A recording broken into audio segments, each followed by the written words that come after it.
عیسی فیلیپس و نتنائیل به خود شاگردی دعوت کنه. روز بعد عیسی خواستی که به ولایت جلیل بشه. فیلیپس پیدا بگوده و اون بگفته می دنبال بیه. فیلیپس اهل بیت سیدا بود، اندریاس و پطرس همشهری.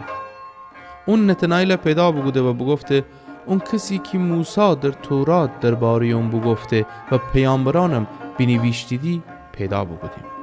اون عیسی یوسف و پسر از شهر ناصره. نتنائیل اونا بگفته مگر به که از ناصره چیز خوبی بیرون بیه؟ فیلیپس جواب بده بیا و بیدیم. وقتی عیسی بیده که نتنائیل اون طرف امون داره درباره اون بگفته حقیقتاً که انه اون مرد اسرائیلی که در اون هیچ مکر و حیله‌ای پیدا نیبه. نتنائیل اونا بگفته مرا از کوی شناسی؟